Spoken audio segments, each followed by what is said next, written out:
Hello friends, कैसे हैं आप सब बढ़िया। आज हम आपके लिए लेके आए हैं क्लास 12th का मोस्ट इम्पॉर्टेंट चैप्टर जिसका नाम है कोऑर्डिनेशन केमिस्ट्री।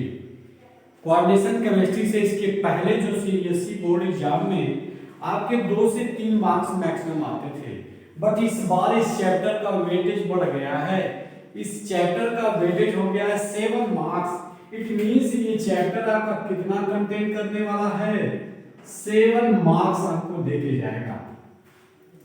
ये चैप्टर में से आपको इस बार 7 मार्क्स के क्वेश्चन पूछे जाएंगे और इस चैप्टर के कुछ कॉन्सेप्ट को आइए वन बाय वन समझने की कोशिश करते हैं। पहली बात लिखा हुआ है क्या, कोऑर्डिनेशन कंपाउंड।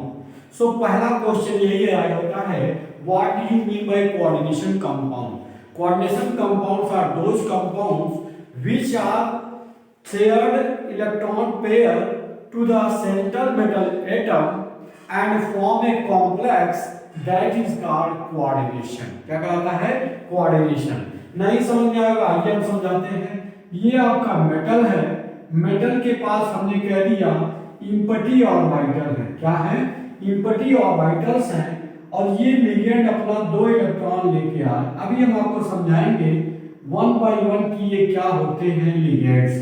ये लिगेंड अपना दोनों इलेक्ट्रॉन इसके साथ शेयर कर रहे हैं। इसका मतलब है इनके बीच में जो ये बॉन्ड बनता है, ये कैसा बॉन्ड होता है, तो आप बोलेंगे सर ये तो कोऑर्डिनेट बॉन्ड होता है। तो यहाँ जो मेटल है कितने लिगेंड से जुड़ गया, 4 लिगेंड से जुड़ गया, तो इसे Ml4 कह दिया जाता है। इस पूरे को हम लोग बोलते हैं कोऑर्डिनेशन कंपाउंड्स कहते हैं। क्लियर हो गई बातें, कोऑर्डिनेशन कंपाउंड्स क्या होते हैं। जो हम मॉडर्न टर्मिनोलॉजी है उसी में हम आजकल यूज कर रहे हैं, क्या, कोऑर्डिनेशन कंपाउंड्स। जैसे आपने पढ़ा होगा क्या, विटामिन B12। क्या पढ़ा होगा, विटामिन B12 का नाम सुना होगा। इसमें आपको पता है ये जो कोबाल्ट मेटल है, ये कोबाल्ट मेटल बहुत के साथ क्या बना रखा है, कोबाल्ट मेटल क्या बनाता है, कॉम्प्लेक्स बना रहा है। तो विटामिन B12 में कोबाल्ट मेटल प्रेजेंट होता है। अगर हम बात करें हीमोग्लोबिन में, हीमोग्लोबिन हो या फिर आपने पढ़ा होगा मायोग्लोबिन, हीमोग्लोबिन हो या मायोग्लोबिन हो, इसमें क्या प्रेजेंट होते हैं, तो आप बोलेंगे आयरन प्रेजेंट होता है। और ये जो आयरन है ये आपका क्या करता है, कोऑर्डिनेशन कंपाउंड या कॉम्प्लेक्स बनाने की कोशिश करता है। मतलब जो आयरन हमारे ब्लड में है, मतलब हीमोग्लोबिन में या फिर कह लीजिए मायोग्लोबिन में कौन सा मेटल प्रेजेंट होता है, आयरन मेटल प्रेजेंट है। और वो किस फॉर्म में, कोऑर्डिनेशन कंपाउंड के फॉर्म में एग्जिस्ट करता है। आई थिंक इतनी बातें क्लियर हो गई होंगी। आगे हम देखते हैं इन कोऑर्डिनेशन कंपाउंड्स को समझने के लिए वार्नर ने सबसे पहले एक थ्योरी लेके आई जिसे कहा गया क्या, वार्नर थ्योरी। नेक्स्ट हम पढ़ने जा रहे हैं, इसमें क्या देखेंगे, पहली जो थ्योरी आई कोऑर्डिनेशन कंपाउंड में जिसे हम लोग कहते हैं क्या, वार्नर्स थियरी। Warners theory. इस वार्नर थियरी में क्या बताया वार्नर ने, ये बताया कि जो आपका कॉम्प्लेक्सेज होते हैं ये 2 तरह की वैलेंसी से मिलकर के बने होते हैं। एक होती है प्राइमरी वैलेंसी, दूसरा जो होता है सेकेंडरी वैलेंसी होती है। तो Warner theory tells about the, Warner theory says that in coordination compound, in coordination compound there are two type of valency. इन्होंने क्या बताया, 2 तरह की वैलेंसी होती है। उसमें इन्होंने क्या कहा, 2 टाइप वैलेंसी में कौन कौन सी वैलेंसी के बारे में डिस्कशन किया। एक इन्होंने कहा, एक होती है प्राइमरी वैलेंसी और एक होता है आपका सेकेंडरी वैलेंसी। तो उन्होंने क्या कहा, एक प्राइमरी वैलेंसी है और एक सेकेंडरी वैलेंसी है। प्राइमरी वैलेंसी और सेकेंडरी वैलेंसी में 2 तरीके से उन्होंने डिफरेंशिएट किया। क्या होता है, प्राइमरी वैलेंसी वो होती है जो क्या हो, प्राइमरी वैलेंसी में ये जनरली क्या होती है, आयोनाइजेबल होती है, आयोनाइजेबल। जो ये प्राइमरी वैलेंसी होती है ये आयोनाइजेबल होती है, मतलब ये क्या होती है, कोऑर्डिनेशन कंपाउंड में आयोनाइज हो जाती है, ionisable and satisfied by negative ligand. किसके द्वारा सेटिस्फाई होते हैं, निगेटिव लिगेंड्स के द्वारा सेटिस्फाई होते हैं। निगेटिव लिगेंड अभी हम वन बाय वन डिस्कस करेंगे क्या होते हैं निगेटिव लिगेंड। आपको नाम से ही पता चल रहा होगा, वो लिगेंड जिसपे कैसा चार्ज हो, निगेटिव चार्ज हो, वो क्या कहलाता है, निगेटिव लिगेंड। दूसरी बात इसमें प्राइमरी वैलेंसी के बारे में ये बताया क्या, कि ये जो प्राइमरी वैलेंसी होती है, primary valency is satisfied by negative ligand and primary valency is responsible for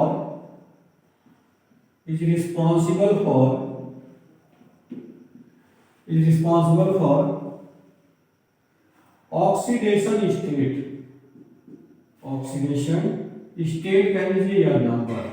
जो प्राइमरी वैलेंसी होती है किसके लिए रिस्पॉन्सिबल होती है, ऑक्सीडेशन स्टेट के लिए रिस्पॉन्सिबल होती है।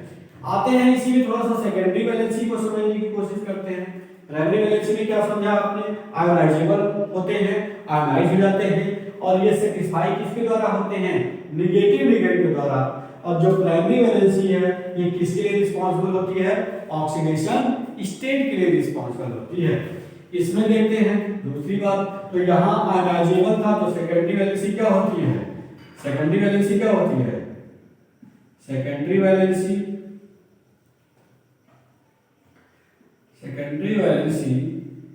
इज नॉन आयोनाइजेबल, मतलब ये आयोनाइज नहीं होते हैं, नॉन आयोनाइजेबल। ये सेकेंडरी वैलेंसी इसके द्वारा आयोनाइजेबल नहीं होती है।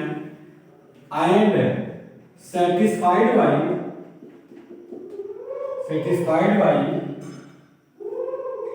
निगेटिव लिगेंड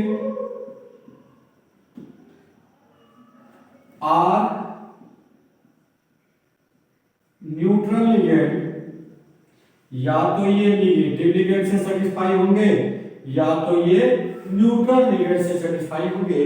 न्यूट्रल लिगेंड का मतलब है कि इनमें कोई चार्ज नहीं होगा, मतलब ये कि सेकेंडरी वैलेंसी आयोनाइजेबल नहीं होती है, सेटिस्फाई किससे होती है, निगेटिव एज वेल एज कह सकते हैं न्यूट्रल से। जो दूसरी बात इसमें समझनी है, ये पहली बात थी और ये आपका दूसरा है, जो सेकेंडरी वैलेंसी है, secondary valency is responsible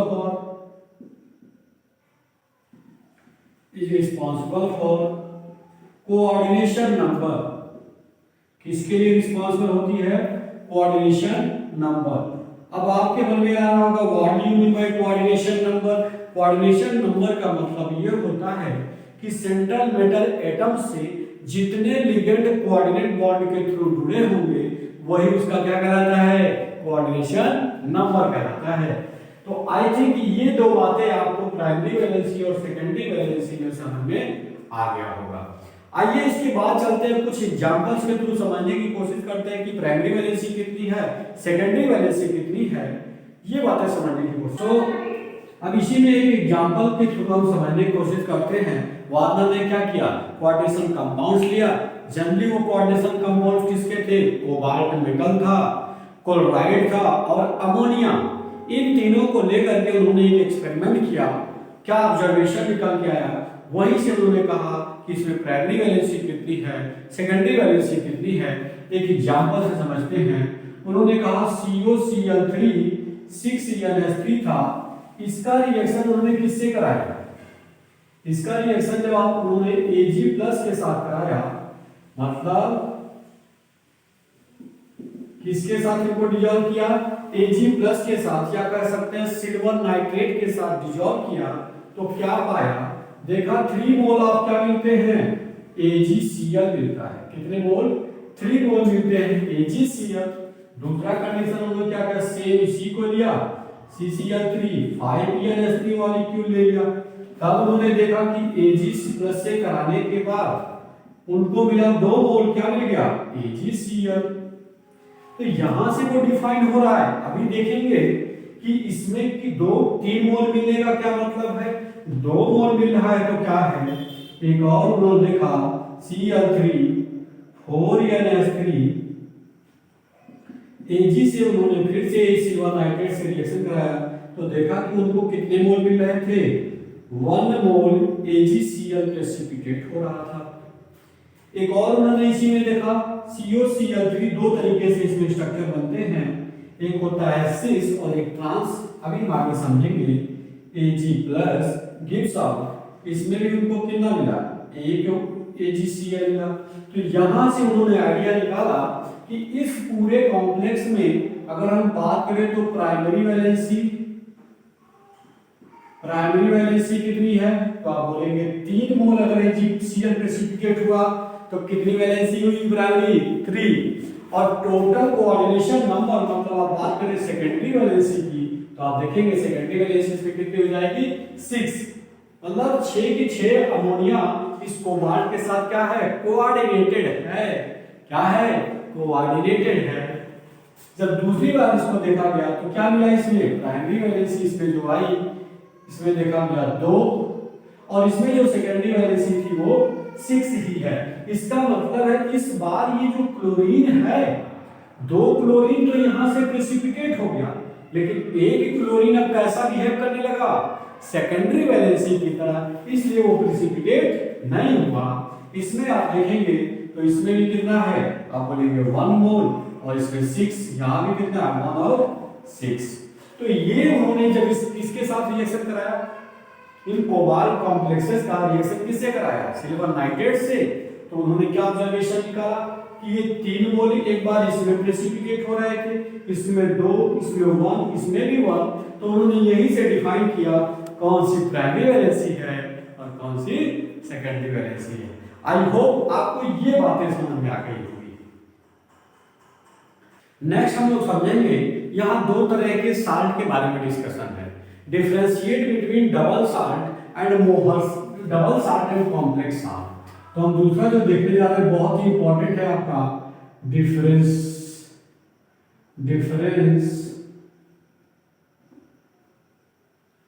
between complex salt and double salt. हम देखेंगे कॉम्प्लेक्स साल्ट और डबल साल्ट में क्या डिफरेंसेस हैं, इन बात को समझना है। तो यही से आपको दिखा देते हैं डबल साल्ट और कॉम्प्लेक्स साल्ट में क्या डिफरेंसेस हैं। जो डबल साल्ट होते हैं, डबल साल्ट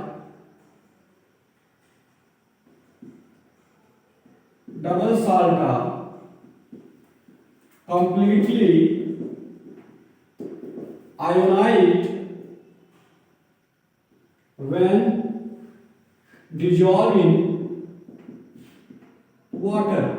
जब इनको वाटर में डिजॉल्व किया जाता है तो ये कंप्लीटली क्या हो जाते हैं, आयनाइज, मतलब आयंस में टूट जाते हैं। जितने आयंस हैं सब के सब ये क्या होते हैं, टूट जाते हैं। एग्जाम्पल समझने की कोशिश करते हैं। आप देखेंगे कॉर्नेलाइट को समझेंगे, इसका फार्मूला होता है, आपने कॉर्नेलाइट को क्या पढ़ा है, KCl प्लस MgCl2 6H2O को हम लोग क्या बोलते हैं, कॉर्नेलाइट कहते हैं। दूसरी चीजें इसी में आपको क्या समझनी है, आपने पढ़ा होगा मोहर्स साल्ट के बारे में। जो मोहर्स साल्ट भी है इसका फार्मूला क्या होता है, आपने पढ़ा होगा, क्या याद आ रहा है कुछ, FeSO4 NH4 का होल ट्वाइस SO4 12H2O।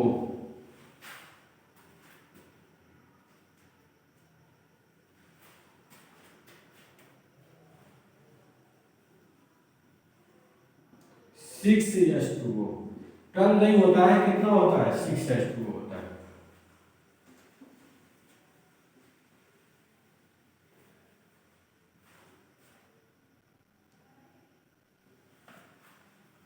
तो कार्बोनाइट का क्या होगा, KCl MgCl2 6H2O।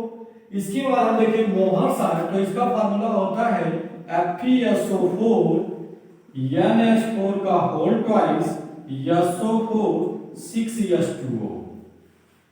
और एक और इसमें आप देखते हैं कार्बोलाइट मोहर साल्ट, और आपने एक और नाम सुना होगा पोटास एलम। जो ये पोटास एलम होता है इसका फार्मूला होता है KAlSO4 का होल ट्वाइस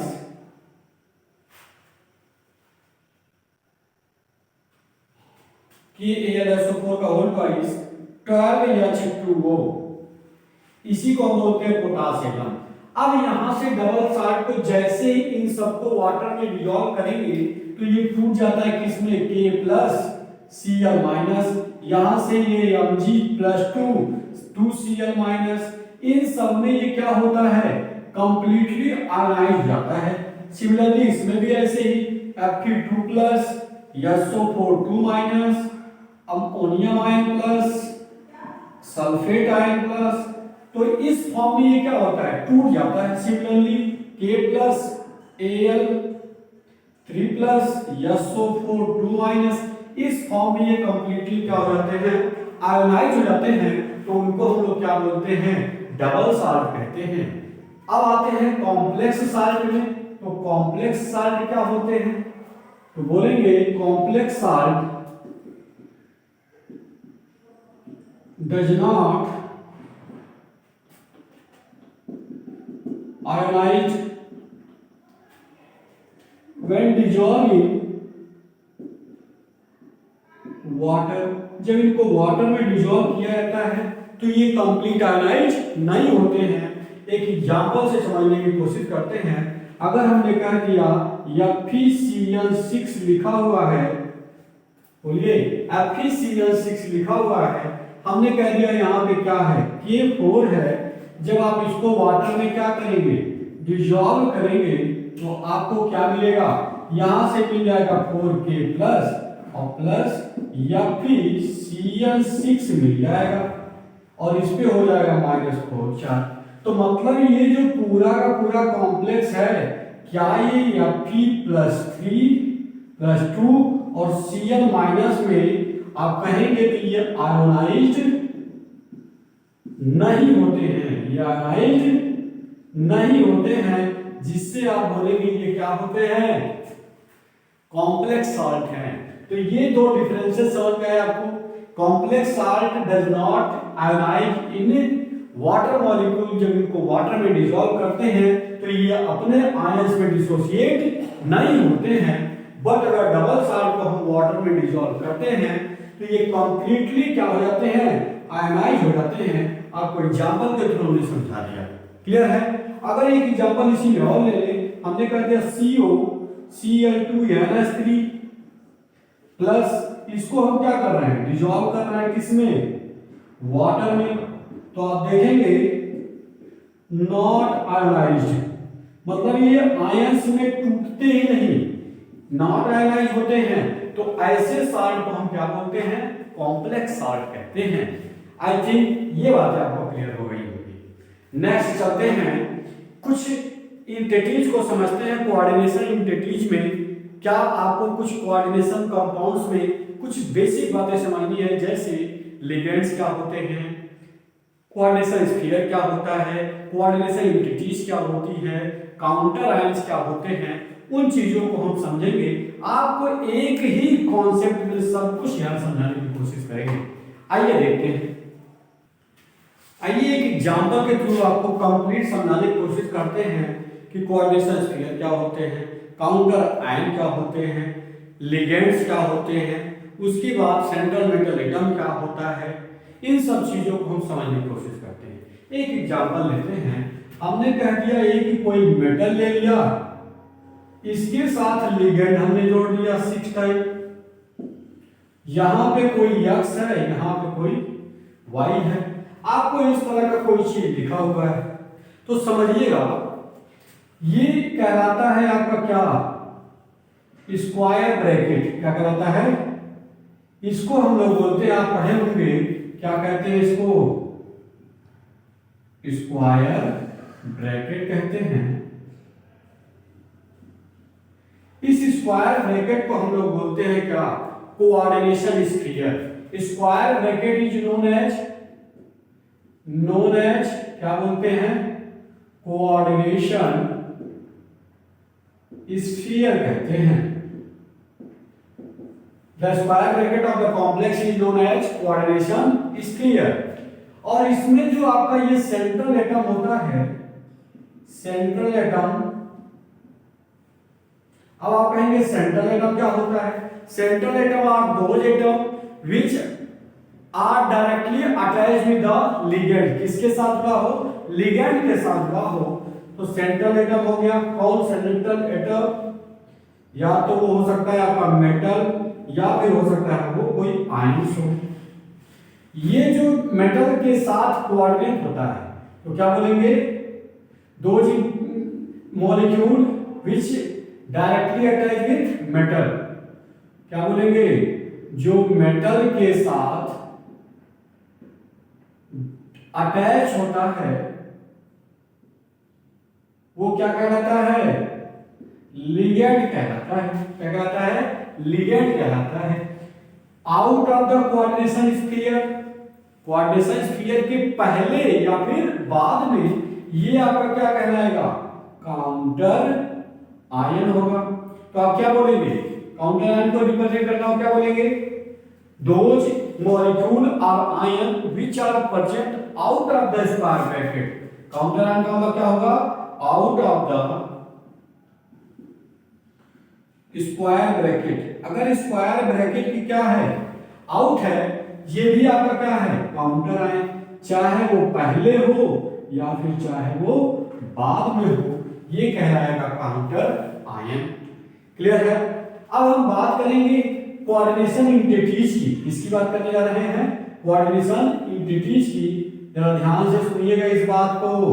कोऑर्डिनेशन इंटिटीज बोलेंगे, ये जो क्वांटिटी प्रेजेंट है कोऑर्डिनेशन इंटिटीज कहलाती है। Coordination entities, those molecule metal are presenting between square bracket, square bracket के बीच में जितनी भी चीजें हैं दैट इज कोऑर्डिनेशन इंटिटीज। उन्हीं को हम लोग क्या बोल देते हैं, कोऑर्डिनेशन इंटिटीज कहते हैं। आई थिंक एक कॉम्प्लेक्स के थ्रू आपको समझ में आ गया होगा कि सेंट्रल मेटल एटम क्या होते हैं। सेंट्रल मेटल एटम वो होते हैं जो लिगेंड से डायरेक्टली अटैच होते हैं, उन्हें सेंट्रल मेटल एटम कहते हैं। कोऑर्डिनेशन इंटिटीज क्या होती है, जो स्क्वायर ब्रैकेट के अंदर चीजें प्रेजेंट हैं उनको बोलते हैं कोऑर्डिनेशन इंटिटीज। इस स्क्वायर ब्रैकेट को हम लोग बोलते हैं कोऑर्डिनेशन स्फीयर। स्क्वायर ब्रैकेट के पहले हो या स्क्वायर ब्रैकेट के बाद में हो वो क्या कहलाता है, काउंटर आयन। इसका मतलब है अगर आपसे पूछ ले what do you mean by counter ion, तो आप बोलेंगे counter ion are those molecule or atom which are present out of the square bracket, that is called counter ion। उसी को क्या बोलेंगे, काउंटर आयन। क्लियर है बातें। आइए इसके बाद इसके थ्रू आगे बढ़ते हैं कि लिगेंड्स। जो पहली बात आप समझने जा रहे हैं, लिगेंड्स।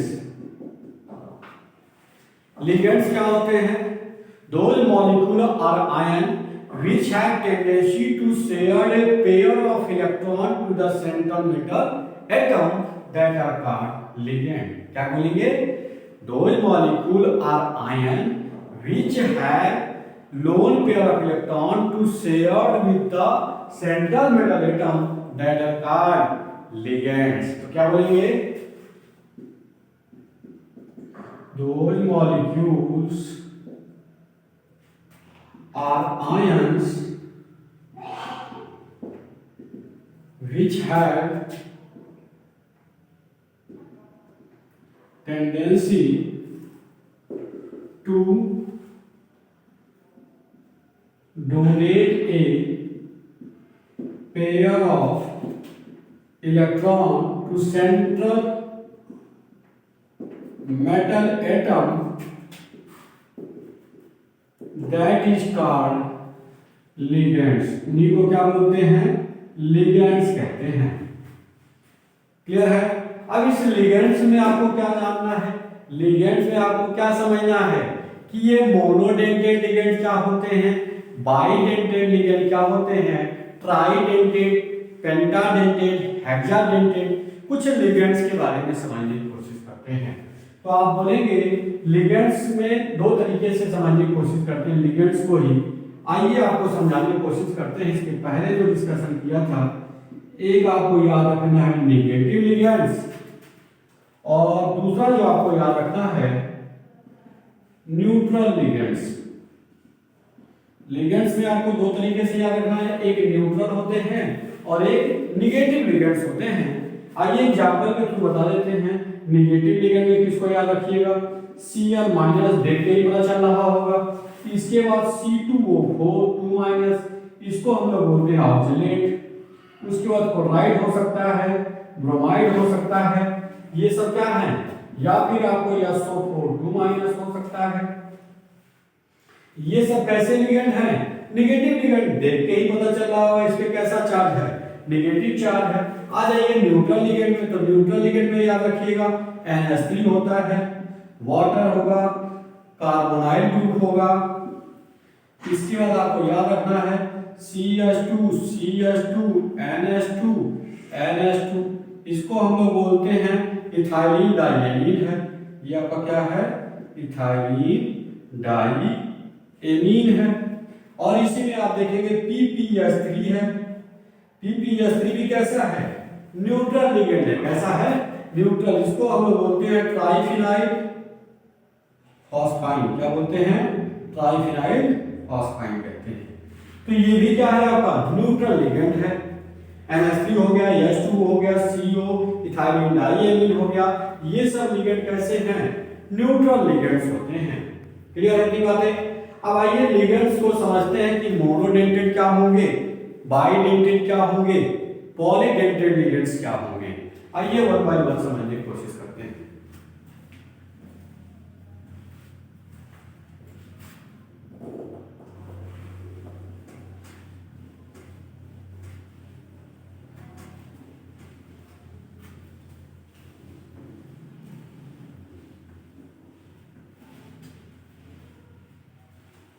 पहला इसमें समझेंगे हम लोग, जो टाइप्स ऑफ लिगेंड में देखना चाहेंगे, तो आप बोलेंगे पहला आपको क्या समझना है? Monodentate. Monodentate ligand. Monodentate ligand क्या होते हैं? तो इनके पास आप क्या बोलेंगे? आप बोलेंगे वन डोनर एटम है। कितने donor atom? One donor atom. अगर मोनोडेंटेड है तो कितने डोनर एटम होंगे? वन डोनर एटम होगा। तो क्या कराएगा? Monodentate ligand. जैसे एग्जांपल आप याद रखिएगा NH3, इसके पास कितने लोन पेयर हैं? एक। अगर क्लोरीन माइनस लिखा हुआ है तो ये भी कैसा है? कैसा है? मोनोडेंटेड है। Cl भी लिखा है तो ये भी कैसा है? मोनोडेंटेड। H2O ये भी कैसा है? मोनोडेंटेड लिगेंड है। इसका मतलब है इसमें वन डोनर एटम प्रेजेंट होते हैं। एग्जांपल ETC, आगे और भी चीजें होती हैं। नेक्स्ट बात करते हैं बाइडेंटेड। Bidentate ligand. तो चीजें समझ में आ रही है कि नहीं? क्लियर है? बाइडेंटेड लिगेंड, तो बाइडेंटेड लिगेंड आप बोलेंगे कितने डोनर एटम? 2 डोनर एटम होंगे। या बोल सकते हैं 2 लोन पेयर डोनर होंगे, तो क्या कहलाएगा?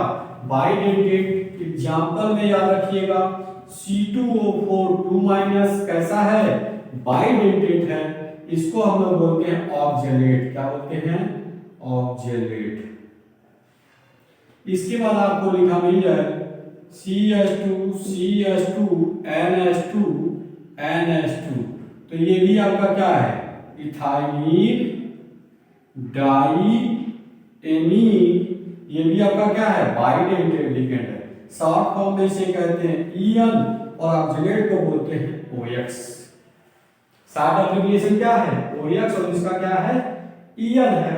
क्लियर हुई इतनी बातें? आइए बात करते हैं इसके बाद हम पॉलीडेंटेड लिगेंड की। इसकी बात करते हैं पॉलीडेंटेड।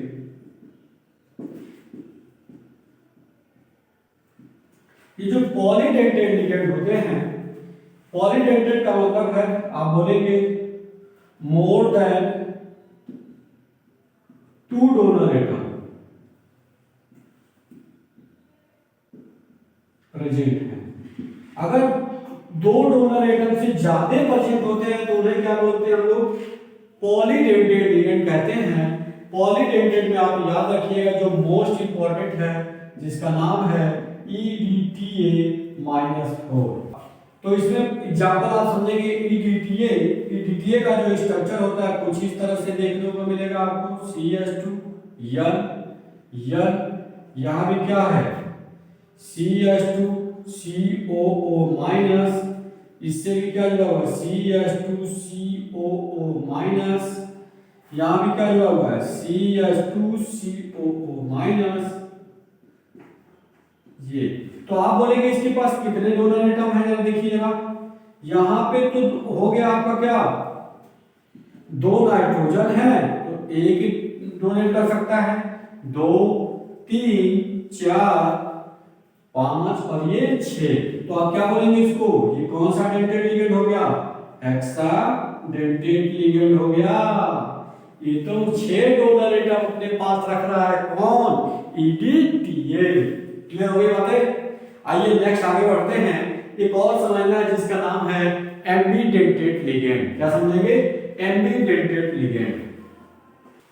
जो नेक्स्ट मुझे समझना है वो क्या है? एम्बीडेंटेड लिगेंड।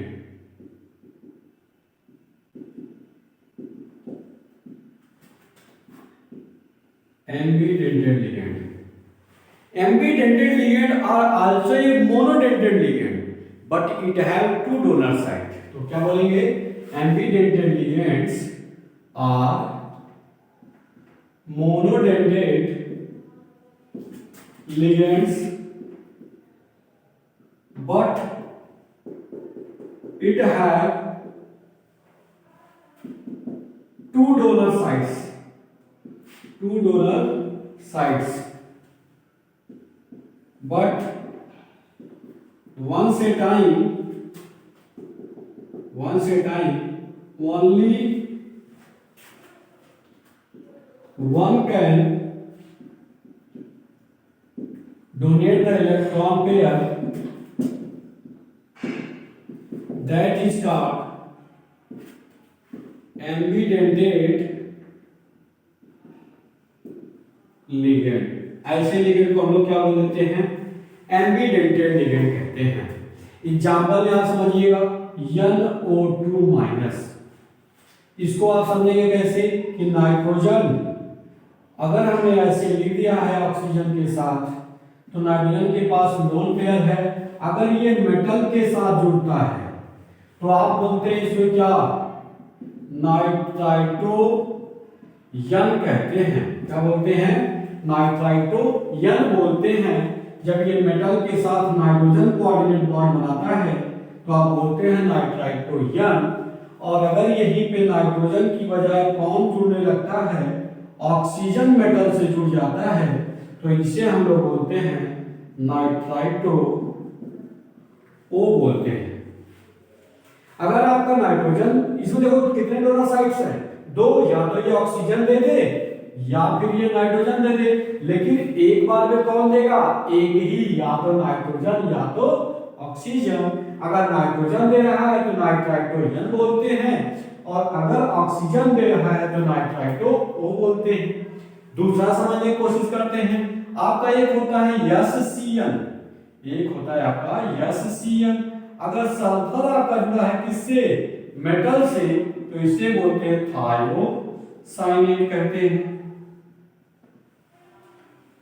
या थायोसाइनाइड कहते हैं, थायो। और अगर यहीं पे नाइट्रोजन दे दे NCS तो आप बोलते हैं किसको? आइसोसाइनाइड कहते हैं।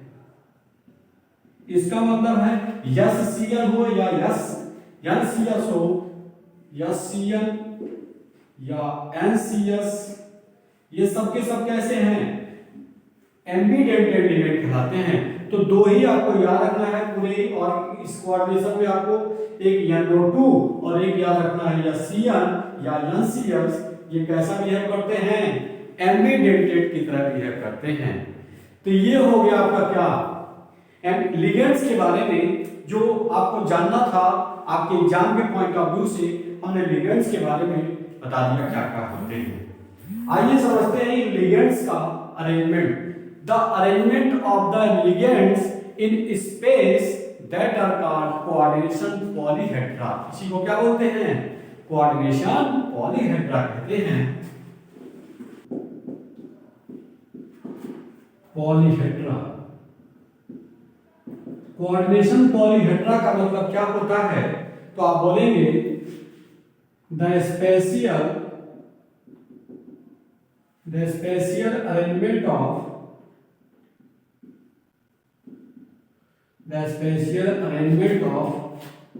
ligands,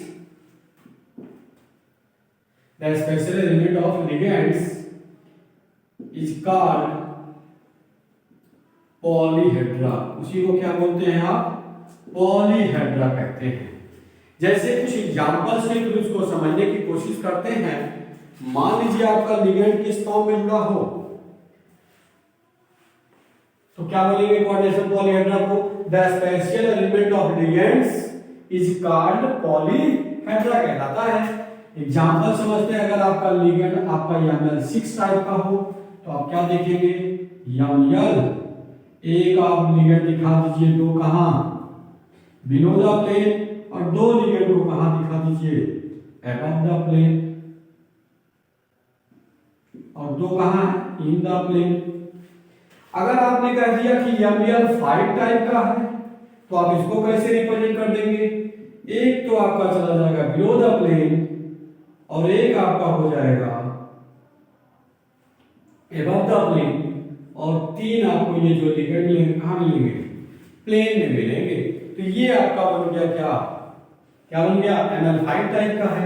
एक और देख लीजिए, ML5 भी हो बट उसका अरेंजमेंट कुछ डिफरेंट तरीके से हो, जैसे मेटल, ये लिगेंड्स हो गए, ये जो अरेंजमेंट है इनका, यही क्या कहलाता है, कोऑर्डिनेशन पॉलीहेड्रा कहलाता है।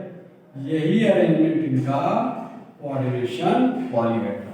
तो these spatial arrangement of the ligands are known as coordination polyhedra. Clear है।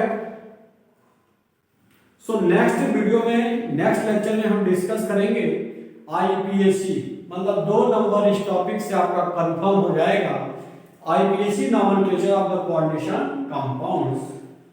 तो आई थिंक आज आपको ये इंट्रोडक्शन पार्ट कोऑर्डिनेशन का कंप्लीट समझ में आया होगा। सो नेक्स्ट लेक्चर में मिलते हैं IUPAC नॉमेनक्लेचर के साथ। So thank you for watching, like share and subscribe, bye bye.